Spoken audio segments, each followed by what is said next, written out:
សួស្តីអ្នកនរគ្នាថ្ងៃនេះខ្ញុំនឹងបង្ហាញពីរបៀបដែលយើងទៅបន្តសុខភាពនៅក្នុងការដំណើរការ with Microsoft Word របស់យើងទាំងអស់គ្នាបាទ Microsoft Office Word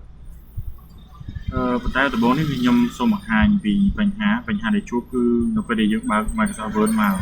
បាទមិនន័យថាធម្មតាយើងប្រើបានទេនេះបាទនៅកន្លែងនេះវាលោតពាក្យថា Word Product Activation Fail បាទ Word Product Activation Fail ទីយើងទៅសេអក្សរអីក៏អត់ចេញដែរបាទយើងសេអក្សរអត់ចេញទេវាលោតកម្មវិធីបើតែសេអក្សរអត់ចេញហើយកន្លែងនេះក៏អាចចុចបានដែរបាទមិនន័យថា feature នេះត្រូវបានបិទបាទអត់អាចដំណើរការបានអញ្ចឹងទៅសេអក្សរក៏បាន feature អីនេះក៏អត់ប្រើប្រាស់បានដែរអញ្ចឹងខ្ញុំនឹងបង្ហាញពីវិធីមួយដែលយើងអាចនឹងធ្វើយ៉ាងណាអាចឈានដល់ការប្រើប្រាស់បន្តអាសន្នបានឥឡូវខ្ញុំបិទវាសិនយើងបិទកម្មវិធីនេះទាំងស្រុងមកបាទបិទកម្មវិធីនេះទាំងស្រុងហើយយើងចូលទៅកាន់ this PC បាទ this PC ក្នុង this PC នេះយើងនឹងឃើញ drive ចំនួន2ធម្មតាកុំព្យូទ័ររបស់យើងត្រូវមាន drive 2បាទយ៉ាងតិចមាន drive C drive D អ្នកខ្លះមានទំហំអីធំទៀតប្រហែលទៅជា drive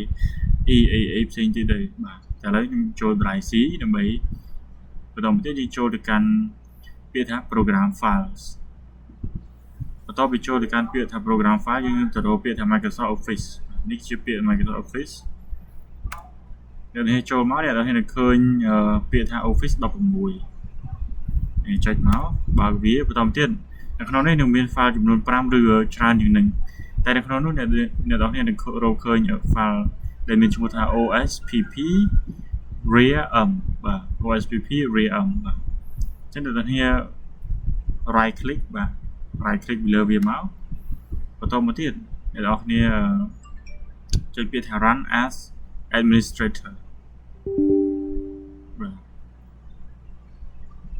បន្តមកទៀតអ្នកនរចុចម្ដងទៀតចុចដូចមិញដែរ run as administrator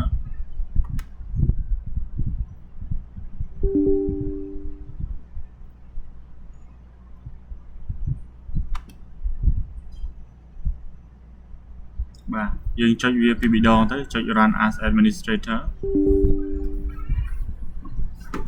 ឥឡូវនេះខ្ញុំនឹងធ្វើការលុបបាទលុបបិទទាំងនេះចេញហើយខ្ញុំទៅបើក Microsoft Word មើលម្ដងទៀតថាតើ Microsoft Word Office Word ខ្ញុំនឹងអាចដំណើរការបានវិញឬនៅអាចដំណើរការវិញឬនៅឥឡូវនេះនៅនេះបានឃើញបាទគឺកន្លែងនេះនៅដើរបានធម្មតាបាទយើងអាចចុចអក្សរបាទសួស្តីបាទអញ្ចឹងសូមអរគុណអ្នកនរគ្នាខ្ញុំសង្ឃឹមថាវាគឺជា